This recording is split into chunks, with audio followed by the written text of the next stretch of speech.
This is A Different Perspective with Kevin Randle. A retired U.S. Lieutenant Colonel, Kevin Randle has been studying UFOs for nearly 50 years.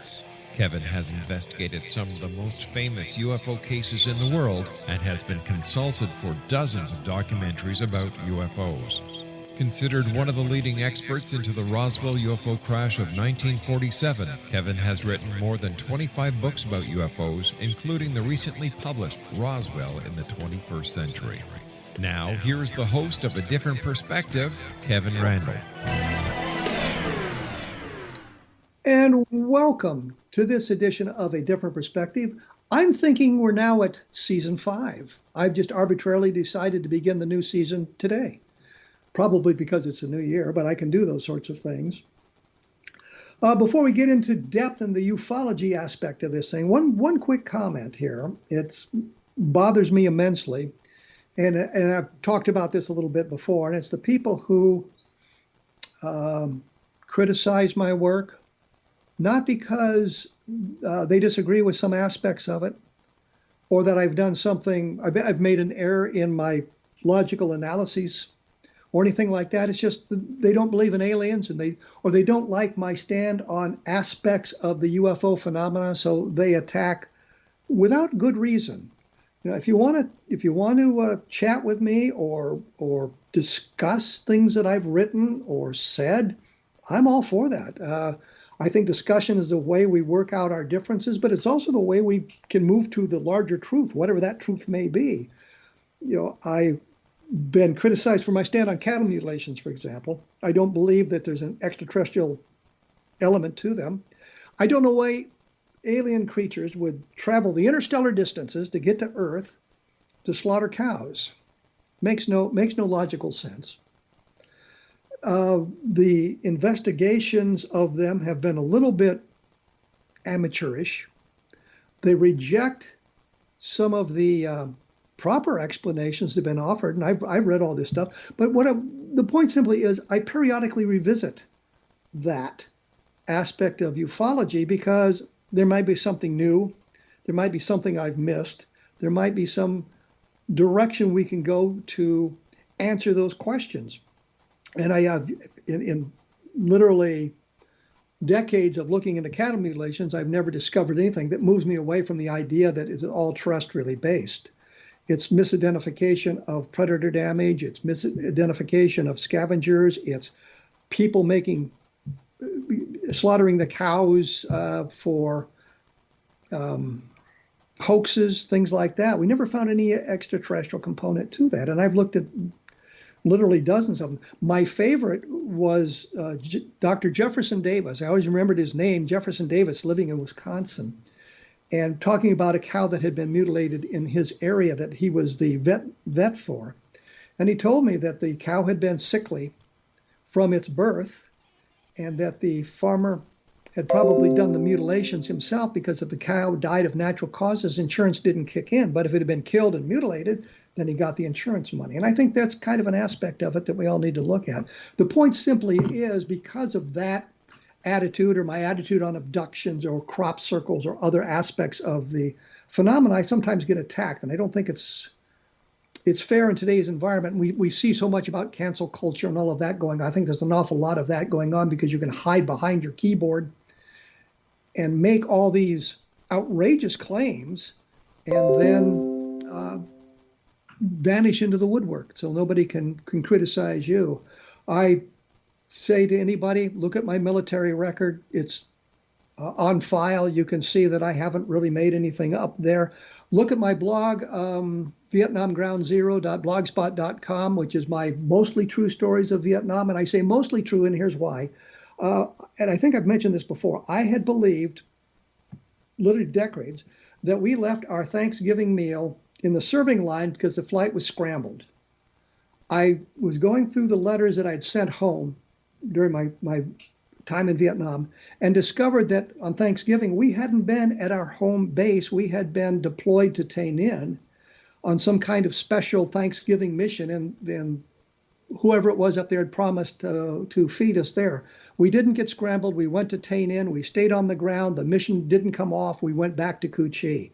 On other occasions, the flight crews were scrambled. And I remember leaving the meals on the tables. I remember leaving meals on the serving line because the flight was scrambled in the middle of the day. So the idea that we did that on Thanksgiving wasn't quite true, but the fact is that we had done that in the past. And that's kind of my point there. So we'll move on from that sort of thing.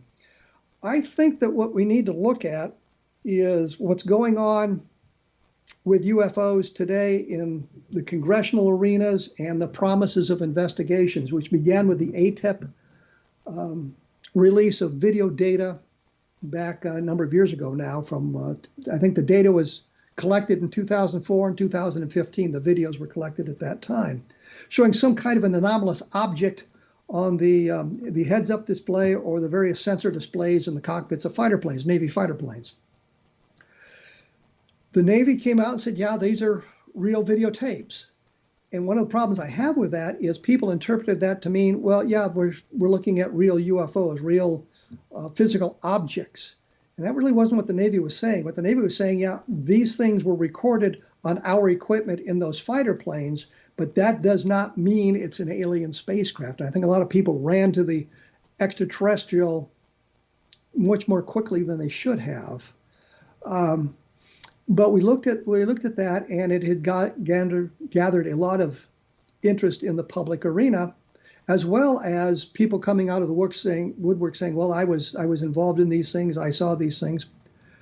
No doubt they did see those things, but an awful lot of it was gathered electronically. And here's my problem with that. There's a video on YouTube that I saw, and I think I linked to it on my blog at some point, where a guy had taped his cell phone to night vision equipment and recorded it, and was getting some of the same kind of images that the Navy released with their cockpit videos, which suggest it is some sort of an electronic problem, some kind of an electronic glitch that creates these images electronically when there's really nothing there. So if you're looking at it through the sensors arrays, you see the object, but if you were to look outside the cockpit, or you could see outside the cockpit, you might not see anything in the sky at all.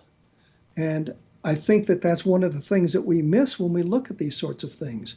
We had the investigation that was an outgrowth of this that required a report to be given to Congress on June 25th of this year.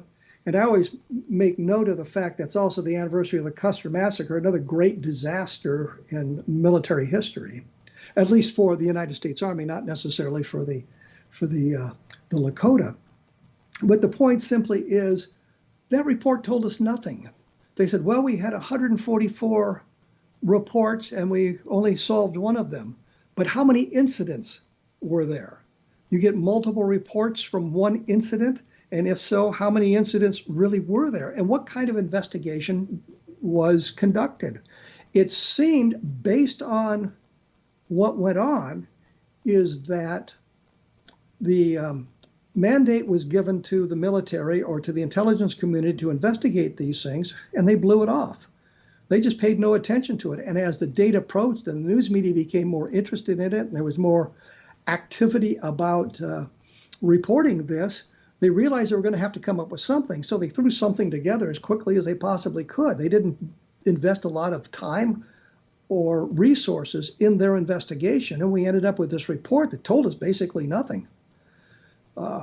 And there was a demand at that point that there would be another report within 90 days.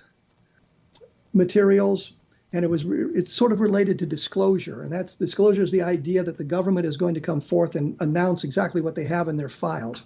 And I think too many people in the UFO community think disclosure means they're going to show up and say, yeah, UFOs are real, they're extraterrestrial, and they've been here for literally thousands of years, if we go back to the ancient reports.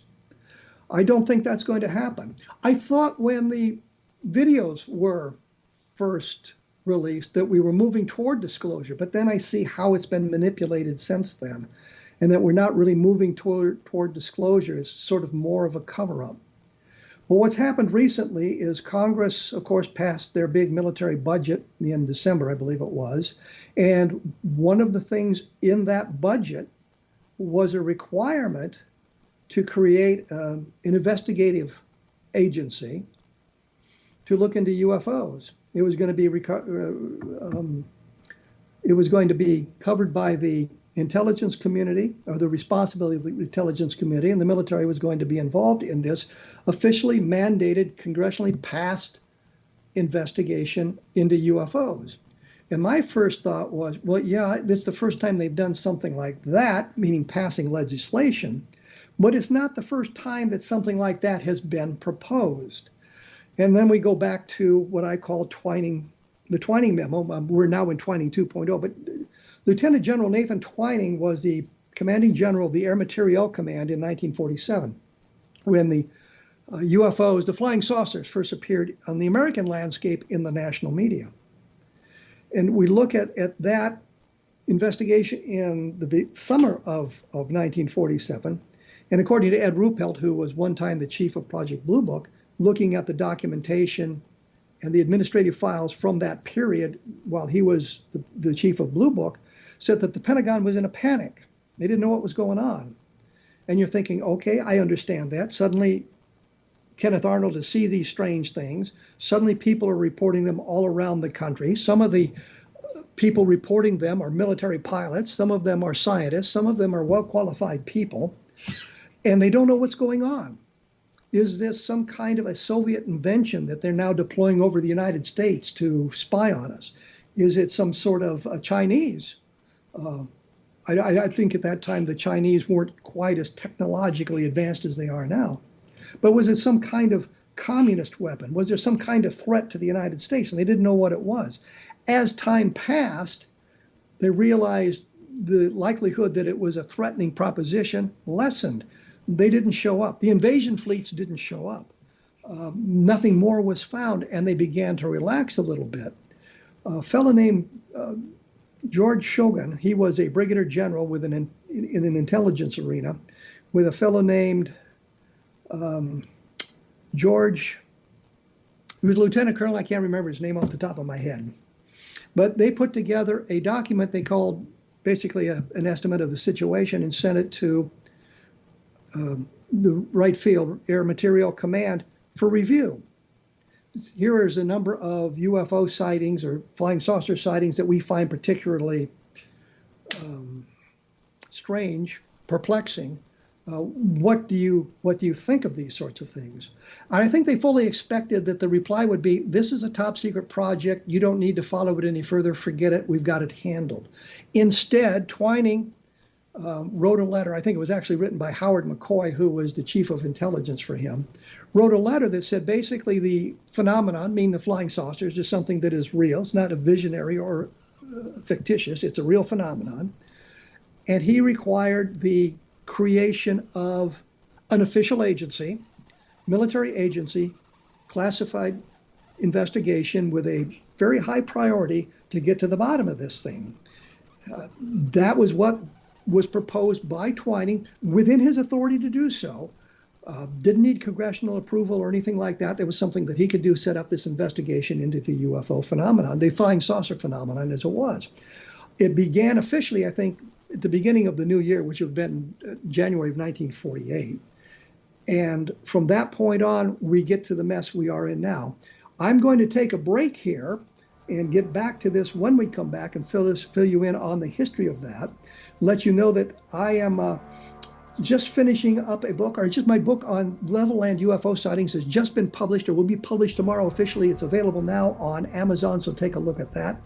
I will be back on the X-Zone Broadcast Network right after this, so please stick around.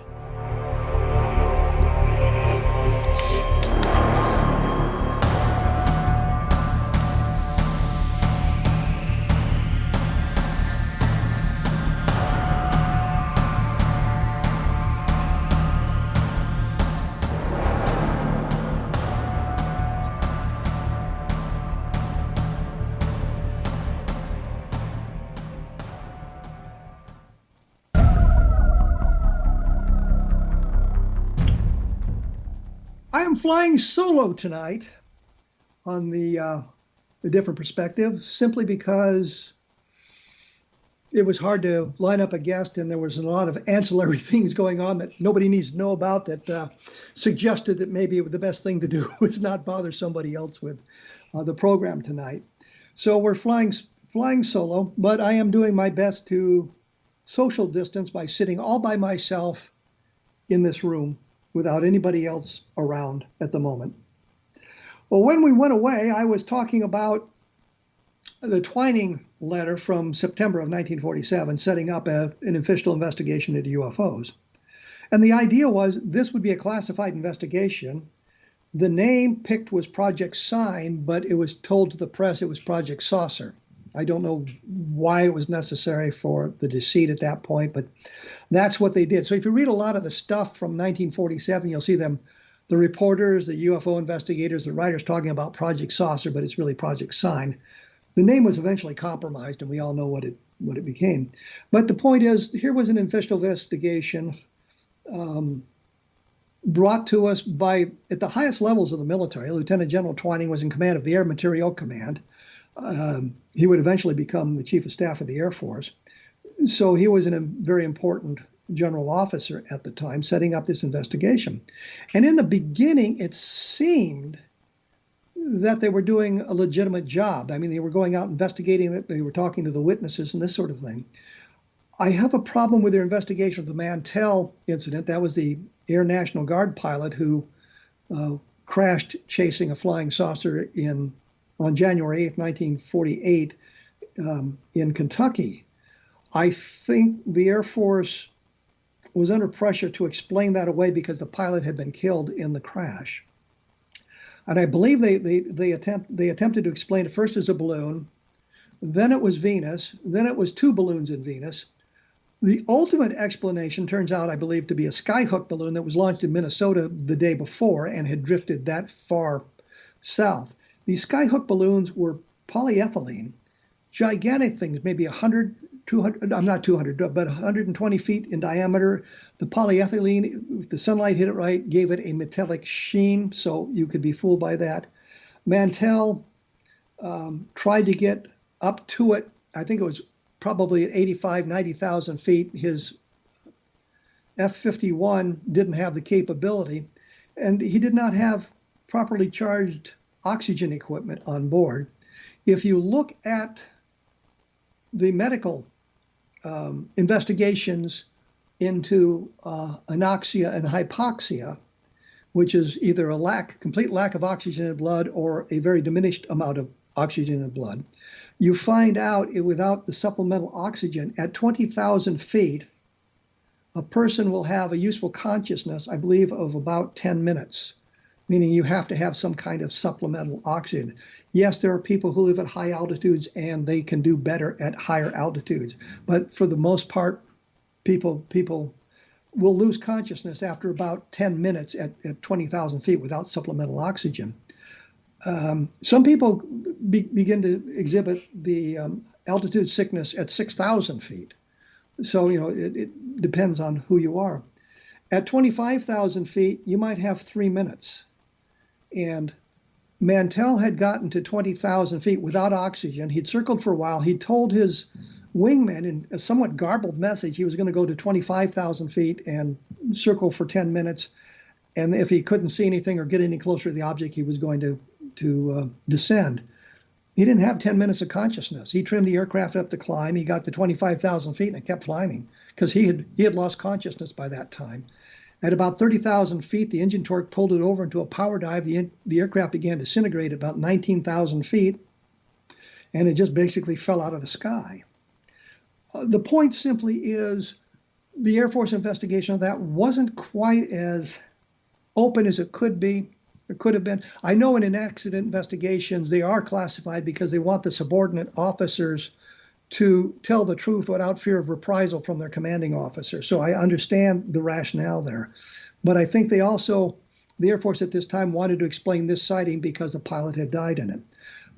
Not long after that, there was an estimate of the situation, the real one that they did, the high-powered one, and the Chief of Staff of the Air Force, Hoyt S. Vandenberg at the time, said, you didn't prove your case. And everybody who was involved in creating that estimate of the situation, saying that the UFOs were extraterrestrial, the flying saucers were extraterrestrial, basically found themselves reassigned. And everybody in the Air Force understood if you believed in UFOs, your career was in jeopardy.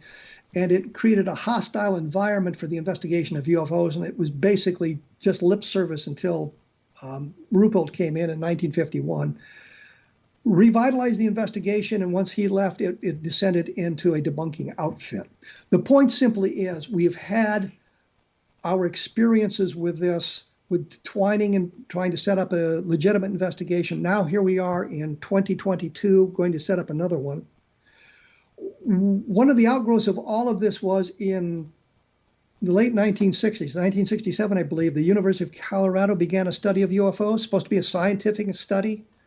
But if you go back through the documentations, you realize that wasn't the case. It was to get the Air Force off the hook it felt itself on because they were charged with investigating UFOs.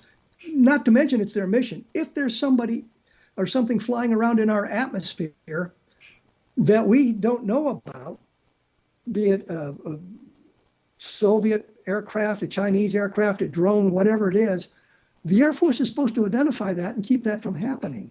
And they had abdicated that responsibility with a lot of the UFO sightings. And I think that was one of the things they wanted to get rid of. Well, you don't have to investigate this because the scientific community said there's nothing to them. So we had the Condon Committee, which was ostensibly a investigation of UFOs, a legitimate investigation, and yet they found exactly what the Air Force told them to find. There's letters dated in the beginning of the Condon Committee investigation telling the Condon Committee what to find. There's no threat to national security. There is no scientific value in continued investigation, and we should close the project. And lo and behold, in 1969, when they issued their final report, that's exactly what they found.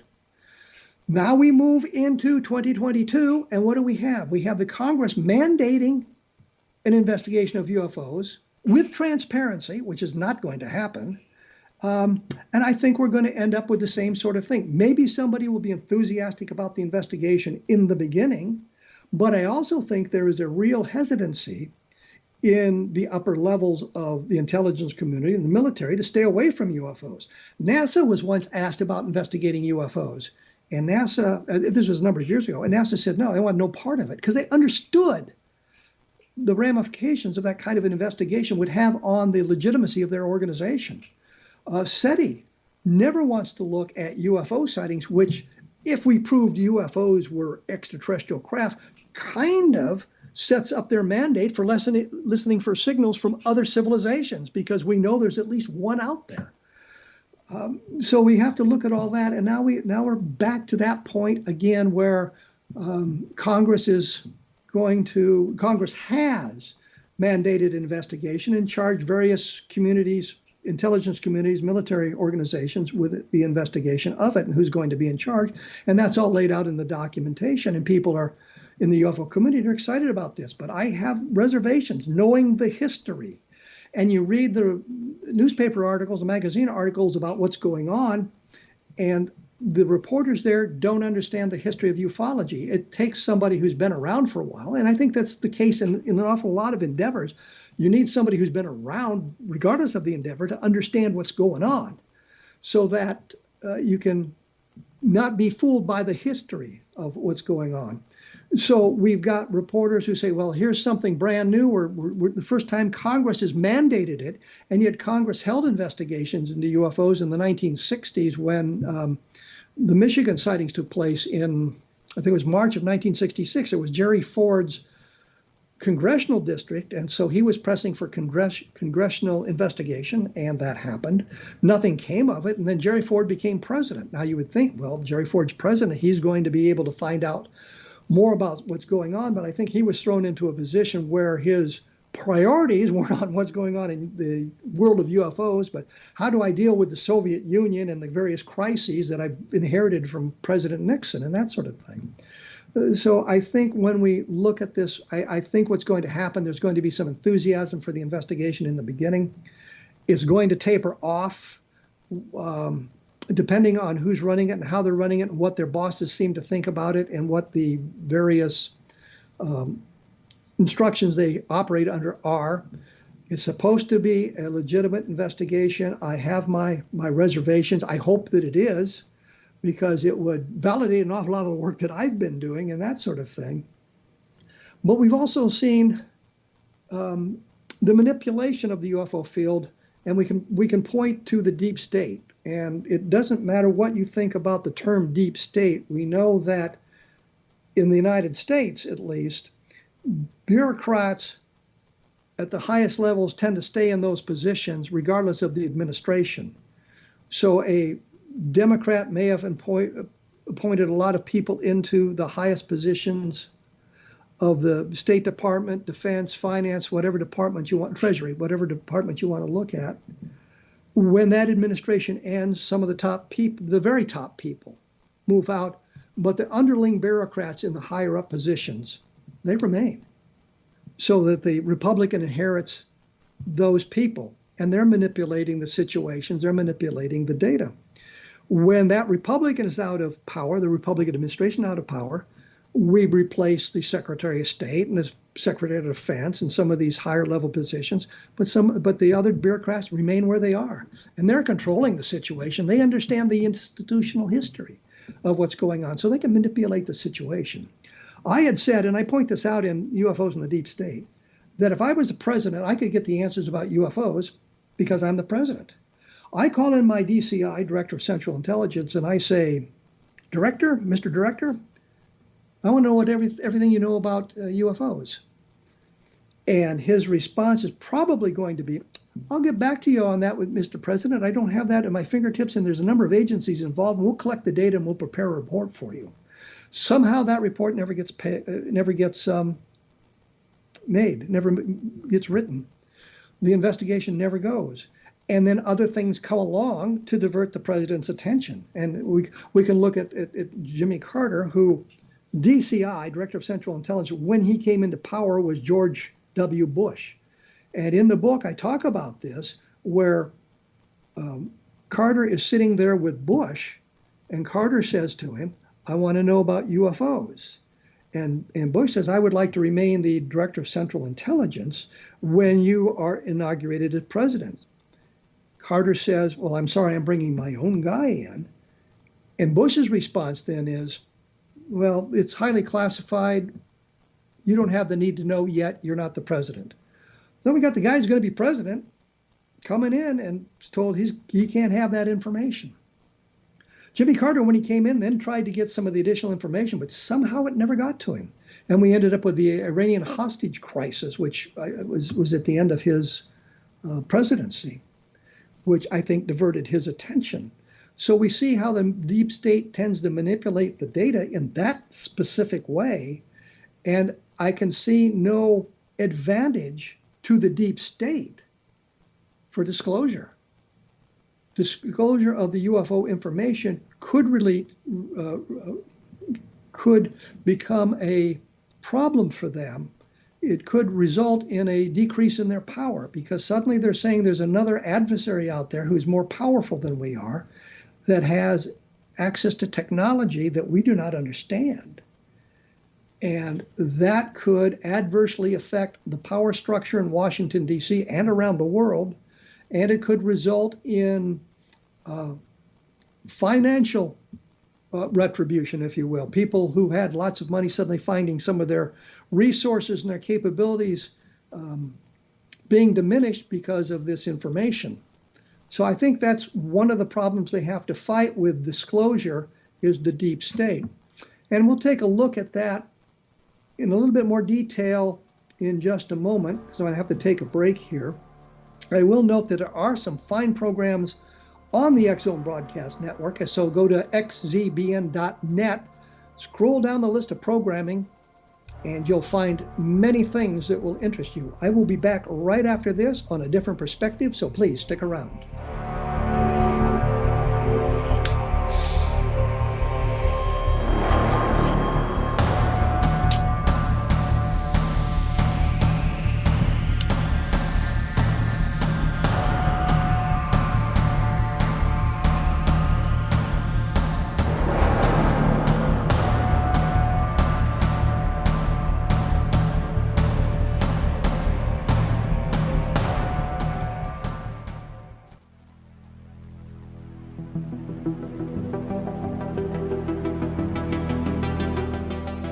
I said, I'm flying solo today, trying to hit some of the high points from last year, where things were going and where they might be, where they came from and where they may be going, I suppose I should say. When I went away there for moments, we were talking a little bit about the deep state. And I looked at this in depth, inadvertently. I was going to do a book on OSI manipulating the UFO situation. And it evolved into a book looking at the deep state and how Air Force Office of Special Investigations manipulated UFO data. But it also keyed me into this idea that while we vote for representation in the legislative branch and the executive branch, sometimes those people are more beholding to their benefactors, people who donated an awful lot of money to their campaigns. And so they look at their issues through that sort of a lens. You know, if I represent, we'll just pick Texas because we've had a lot of talk about oil production, or we could talk about North Dakota for that matter. But if legislation comes up that affects the oil industry in some fashion, those representatives from Texas or North Dakota or Alaska or some of these other states might find themselves pressured by big oil to vote a certain way. And I think that that's one of the things we have to remember in the way things work here, that there can be pressure. And there may be those outside the government, and certainly those inside the government, who don't want us to know everything that's known about UFOs by the government. There is a lot in there, and you find hints of it periodically. There was discussion in the Project Blue Book files about gun camera films. Supposedly lots of gun camera films from fighters intercepting UFOs, but there are very few films in the Project Blue Book files. So you have to say, where did those gun camera films go? And the next question becomes, if you were withholding those gun camera films because of the technology used in those fighters to intercept the UFOs, then I can understand why those wouldn't be in the Project Blue Book files, but they should be somewhere. And at this point in time, some of those old technologies are now obsolete and irrelevant. I think specifically Chester Lytle, who was quite the inventor, worked on the trigger for the atomic bomb at Los Alamos, for example, knew an awful lot of the high-ranking military people. He was a friend of Butch Blanchard, who was the commander at 509th Bomb Group in Roswell during the UFO crash there. So he had insight, and he told Don Schmidt and me at one point, he had been at Wright-Patterson Air Force Base, and F-4 Phantoms were engaged in a intercept of a UFO that they were watching real time through the television cameras in the fighters. You wonder where that information went. It didn't make it to Blue Book. There are cases in the Blue Book files that are just listed case missing. What was important about those? There are other cases that we know were submitted to the Air Force, never showed up there. The point being that there was other information going elsewhere in the UFO phenomena that we're not privy to. And I think that's one of the reasons we find ourselves not moving toward disclosure as fast as we can. And I think this latest activity by the congressional mandate, by the interest shown in this, is going to evaporate, not necessarily because those people have lost interest in it. I think some of the people may lose their congressional seats or find themselves replaced in other ways. But because the public attention span is rather short. My attention span for UFOs has been like 50 years, but other people it's like 50 minutes. So I think that they've come to the point where they mandated this information. Now there's a period of waiting to see what the investigation is, getting it set up, how are we going to function, who all is going to be responsible, although some of it is laid out in the congressional mandate. But how are we going to operate? Who's going to be responsible for the investigations? Are we going to be using just Air Force personnel? It's going to be intelligence personnel? Is it going to be the FBI? Is it going to be other civilian intelligence agencies involved in the investigations, that sort of thing? So I think we can take a look at some of that interest waning in the coming months. I know I'll be following as much as I can, and I'll have more about what this congressional mandate is up at my blog at www.kevinrandle.blogspot.com, because I've got some other information. I think that it needs to be laid out in a way that somebody can look at it as opposed to listen to me kind of talk about where the important points are. And so we can take a look at all of that. But that kind of moves us into today's arena. And I did want to talk about a little bit, and this will transition into the next segment as well. I get questions periodically about my Vietnam experience. And I mentioned a little bit about this earlier in the broadcast. I went into the military, the Army, right out of high school. I think I was out of high school for 3 weeks before I found myself on a bus going to Fort Polk, Louisiana for basic training. The gag was the Army had said, the Army did an experiment back in the late 1960s, taking high school graduates. If you were a high school graduate, you could sign up for helicopter flight school, which I did. And I went to Fort Polk for basic training, basic infantry training. We all had it, basic infantry training. And then once that 8 weeks was over, you went to AIT, which would be, for some people, advanced infantry training. For the rest of us, advanced individual training. My AIT was flight school. I went to Fort Walters, learned how to fly helicopters there, learned tactics and other things, instrument flying, for example, at Fort Rucker, and then deployed to Vietnam. Spent a year in Vietnam. Actually spent 355 days in Vietnam. Got a 10-day drop, which meant I got to go home 10 days earlier than I was supposed to. So during that time, I was a helicopter pilot. I was an aircraft commander. I did practically every mission that helicopters did in the Vietnam.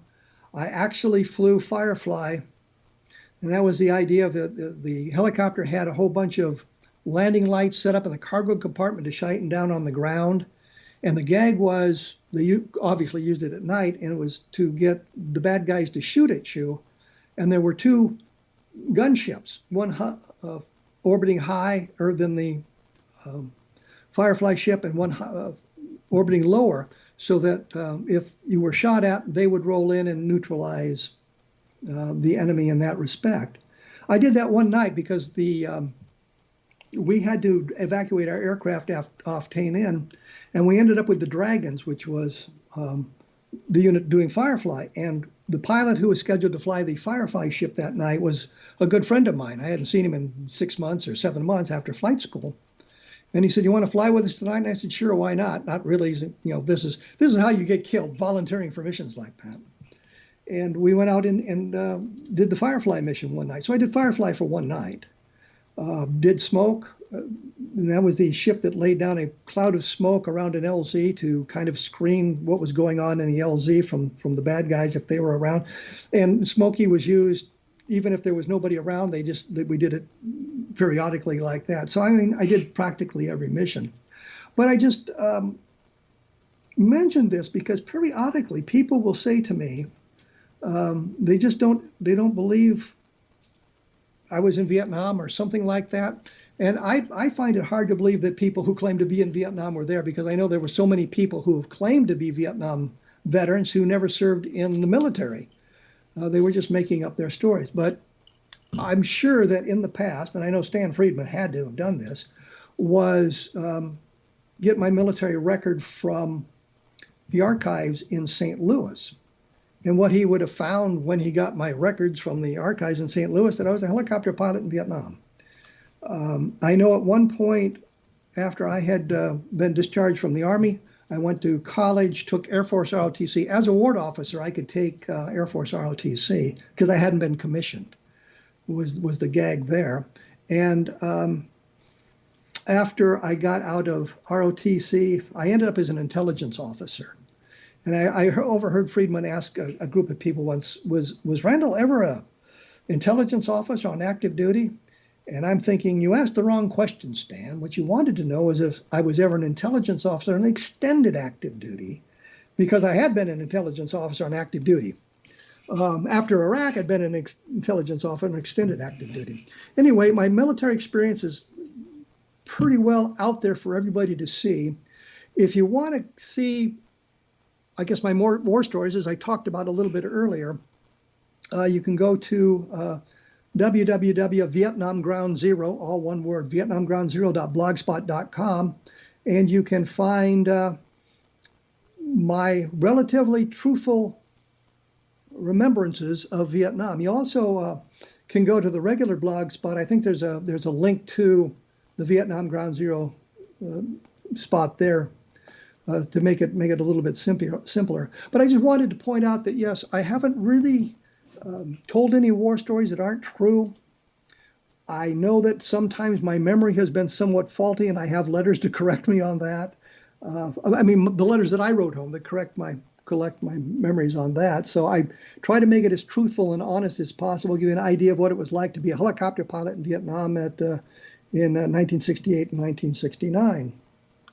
But where I was going with this, and I kind of want to get into this, is we get to the liars, the charlatans, the fakers that permeate the UFO field. And I think it's important that we take a look at that information and we attempt to validate it as much as we can, because when one of these charlatans is exposed, then it makes the entire field look bad and makes it much more difficult for us to get some of the information we need. I got into a discussion in the last 2 weeks about Philip J. Corso. And I was pointing out that I have a lot of trouble with Corso's book. As a retired lieutenant colonel, I understood an awful lot of what he was saying, and having investigated the Roswell case for literally decades, I knew where he was wrong. What he was saying was wrong. I've been involved in convoy operations, which is an integral part of this. I have been moving not classified material, but weapons, automatic weapons across state lines. And I point that out because to move an automatic weapon, especially 50 caliber machine guns and the like, across state lines, you have to go through an awful lot of paperwork because of the nature of the weapons you have. And I equate that to moving any classified material across state lines, going from one installation, say the Roswell Army Airfield, to Wright Field in 1947. And this becomes relevant with Corso because he claims that as they convoyed from Roswell to Wright Field, they did what we call a RON, remain overnight, at Fort Riley, Kansas when he was there. He was stationed at Fort Riley, Kansas in July of 1947. When they stopped overnight, of course, they parked the trucks probably in a, and I say probably, in a secure area, which the MPs would guard and that sort of thing. And I would suspect, and this is what we did, although we utilized the personnel there to help us augment the security, we had our own people there. We may not have used as many of our own people as we would have had we not had that capability of the assistance, but our own people were there. So we could watch our equipment to make sure it wasn't pilfered. Because periodically that happens on a military installation. I know you find it hard to believe, but periodically there is pilferage going on. When we come back in just a minute, I will finish this particular discussion and talk about some of the other problems that we have with people who are less than candid about their military experiences or their UFO encounters. So I will be back right after this on a different perspective, so please stick around.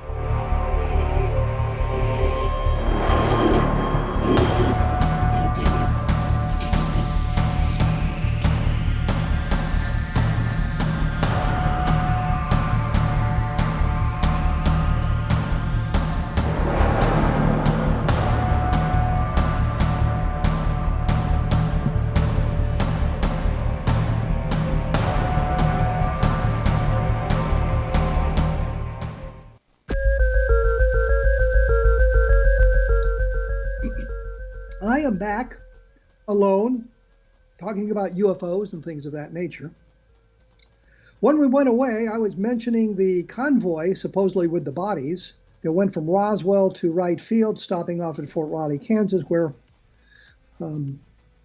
Philip J. Corso was stationed at the time, and explaining that, in convoy, how convoy operations operate somewhat. According to Corso's story, the crates were offloaded from the trucks. I don't know why. They weren't put into a storage facility that had refrigeration or anything like that. It was just moved from the trucks into the building. I don't understand that at all. I would have left them on the trucks and posted my guards around the trucks in the secure parking area. Corso says that a friend of his, a master sergeant, and they were on the bowling team together, called him and said that he had to see this most incredible thing. That apparently the sergeant and his people were looking through the crates. Here's classified material, and these guys are just violating the security regulations. There should have been somebody responsible from the unit transferring it, meaning the 509th Bomb Group, there as well. And he found a crate with the body in it, and he called his pal Corso. Now, in 1947, although it was much worse prior to World War II, but in 1947, you still had a schism between the officer ranks and the enlisted grades. And Corso was a field grade officer at the time, which made it an even wider gap between them. I find it difficult to believe that he would have been participating on a bowling team with the NCOs. I find it difficult to believe that an NCO who's now violated security regulations and has clearly committed a crime would call a field grade officer and make him complicit in that crime so that he can see a body of an alien creature. I just don't buy that story at all. That's my opinion based on my experience as a military officer, based on my experience as moving materials from one state to another, especially classified material. You deal with classified material at a much higher security level than you do normal convoy operations. And I think that's where this whole thing falls apart. We're dealing with classified materials here. There is no reason for Corso or his pals to have even looked at the crates, let alone gotten inside the crates to look at them. I find that very difficult to believe. There are other problems with Corso's story. He claimed, and I saw him do this in Roswell, New Mexico, claimed that he had been the commander out at White Sands Missile Range. No, he had been a battalion commander assigned to El Paso. I want to say Biggs Army Airfield, but it's not. It's Fort Bliss, I believe. In El Paso, he'd been a battalion commander there who had a responsibility for part of the White Sands range, but he was not the commander. And when he was questioned about that at this press conference, he said, no, he had been the commander as opposed to a commander. A completely different story. So I found that hard to believe.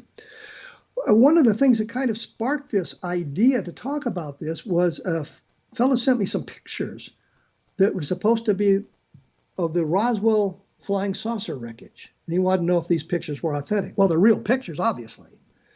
But the problem is, if you look at it, you can see a jet engine in the wreckage. I mean, it's very clear in part of the wreckage that here is a jet engine. Well, I don't know of anybody who was talking about any flying saucers having jet engines. I mean, legitimate ones. There were a couple of hoaxes that involved jet engines and rocket engines involved in it, but nothing like this. This clearly was wreckage of an aircraft. The second picture he showed trucks, military vehicles, and people on the site.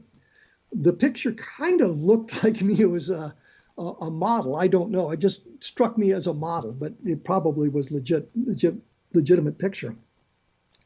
But the terrain is all wrong. Now, you have to remember, I've been to Roswell, I don't know how many times. I go back and count, I suppose, 50 times, something like that. Don Schmidt, Tom Carey, and I say the three of us because I know specifically, have been over the debris field, the impact site, the crash sites. We've been over all that area in New Mexico repeatedly. We have a good feel for what the terrain looks like. And in the second picture, the terrain does not look like high desert in New Mexico. Granted, if you go up north around Taos, you get lots of mountains. And if you go over toward Magdalena, you get a mountain range that separates the plains of San Agustin from the Arizona border. And that's so you got that kind of terrain. But where we know these things came down, whatever that may have been, the terrain just didn't look right to me. I don't think it's a legitimate picture of the Roswell wreckage, and yet here it is on the internet as the legitimate Roswell wreckage. We ran into the same thing with pictures of the bodies. I think a number of years ago, Penthouse Magazine claimed to have obtained photographs of the Roswell aliens, and the picture I think they used in that magazine were the alien creatures created for the movie Roswell, the Showtime movie Roswell, that was based on the books that Don and I had written. So we have to look at all of those sort of things. The point simply is we need to vet this stuff very, very carefully and not be so gullible that we embrace it all. And that was one of the problems I have with some of the people in the UFO field is they embrace everything. If you embrace UFOs, then you must embrace cattle mutilations. You must embrace crop circles. You must embrace all the crash retrievals, regardless of how idiotic they sound. You have to embrace all the abductions, even the ones that are dubious at best. You have to embrace all of that stuff. You cannot say this is a bad case. Jerry Clark and I argue about the Childs Whitted case. That was the airline pilots from 1948, and they drew the object they had seen, a cigar-shaped craft with square windows on it and an exhaust out the back. I am convinced, based on what I've seen and the reentry of the Zond 4 spacecraft, I think it was Soviet spacecraft that reentered and disintegrated as it came down. A few people saw a cigar-shaped craft and square windows along the side, and it was an optical illusion based on their perspective of where the craft was coming down and how it was coming down and how long they happened to see it. I've seen meteor compilations on YouTube, and one of them was called Meteor Compilation. It was 3 minutes and 19 seconds, and you could see where if you just got a glimpse at this, you get the idea it was a cigar-shaped craft coming down. So we have to look at those things, but the point is, Jerry Clark is convinced they saw a cigar-shaped craft. I'm convinced they saw a bolide, a very bright meteor disintegrating, based on my investigations and what I've seen as I took astronomy classes in college and that sort of thing. So I think that we have a legitimate disagreement there. He believes one way, I believe another way, based on how we interpret the evidence. But all too often, there is no interpretation available. You must accept this or else. And a lot of stuff gets published as if it is true.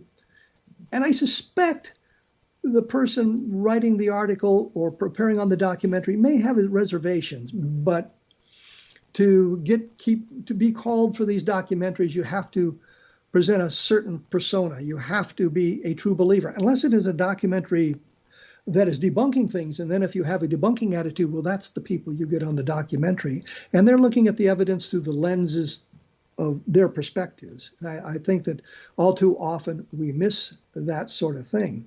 But one of the things I did want to talk about, and I meant to do it earlier, is the Levelland case. And I mentioned earlier in the program, the book I wrote on Levelland is now available on Amazon. You can get it as a hardback, you can get it as a paperback, you can get it as an ebook. You can now get it as they're putting together an audio version of the book, which is exciting for me at least. But I think the point here is this is probably the second best UFO case. And I say that because it's multiple witness, they're independent, the UFO interacted with the environment, clearly because it stalled car engines at Levelland on November 2nd, 1957. Stalled car engines, dimmed lights. You had people calling from around the Levelland area into the Hockley County Sheriff, and that would be, Levelland is in Hockley County, telling them independently. There's no way that they knew about it. We didn't have the internet. We didn't have the capability of Instagram or Twitter or instant communication amongst ourselves that way. We didn't have cell phones in the car. If you wanted to call the sheriff, you had to stop and find a phone, that sort of thing. And they were getting these independent calls.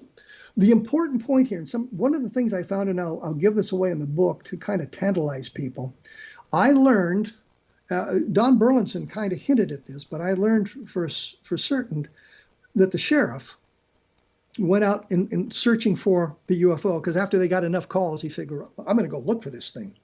Newspaper reports and the Air Force said he saw it in the distance, red streak of light in the distance. Nothing happened. The sheriff got much closer. His car was stalled. I found a newspaper article where they talk about that, getting that close. The next day, and this is what Don Burlinson found, was that the sheriff took his car to the sheriff's mechanic and said, please examine the engine. Look at my car.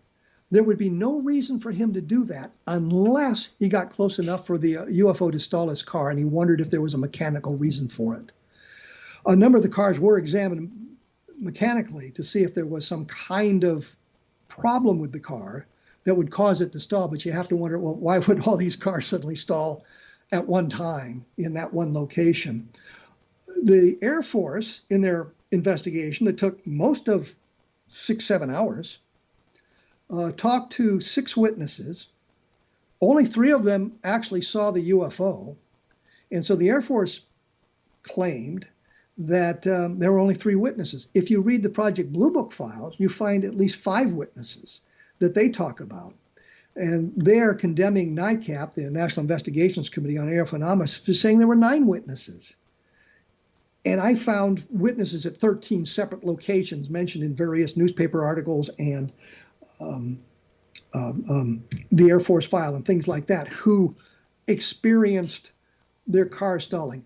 In one newspaper article, the sheriff said there were dozens of people had called the sheriff's department about this, but we don't have the names, we don't have any information. So that information is kind of anecdotal, but I think it's important because you've got an awful lot of people talking about this. So all this is laid out in the Levelland book. This is a kind of a subset, the electromagnetic effects causing car engines to stall. It's kind of a subset of the UFO field. So the question I know you're asking yourselves is, when was the first report of a engine being stalled or a electromagnetic effect? And that would be 1909 in England, and some guy was riding his motorcycle and saw a glowing object in the distance, and his headlight went out. When the object disappeared, the headlight came back on. First, I guess, experience with an electromagnetic effect, and those continue on today. I just came across one from just last year where a car was stalled by a UFO. And there's kind of an interesting subset to this, and there's only like 3 or 4 cases that we could find, is that some of the car's paint colors changed, that they got close enough to this electromagnetic field. It changed the paint color of the car. And one guy got home, and his wife said, did he buy a new car? Because the car had changed, I think, from a green to a gray, or from a gray to a green. But it's, this is laid out in the book, but it's a kind of an interesting subset. So we see the UFO interacting with the environment. So I think if we're looking for evidence of the UFO approaches, and we're looking for multiple chains of evidence, we have the independent witnesses seeing the thing, we have the electromagnetic effect being reported. There would have been ways to determine if there was a strong electromagnetic field in the presence of the vehicles, had they done it in 1957. And if you ask yourselves, well, did Condon Committee look at the electromagnetic effects? The answer is no, not really. They didn't. Levelland is mentioned, I think, one time in their report. It says there was a big sighting in Levelland, Texas, and that's about it. I see by the clock on the wall that my time is pretty much expiring here. I do want to say, take a look at Levelland. I have a book coming out in March, an updated version on Project Moondust. I think that the people interested in the Moondust will be interested in taking a look at, which is kind of a redundant way of saying that, I suppose. I will return in 167 hours. If you've enjoyed this monologue, let me know, and we'll do it again in the future. If not, we'll make sure we find other guests. I will be having a guest on the show next week, so we'll have a discussion about UFOs in that fashion. So let me thank you for tuning in, and I will be back.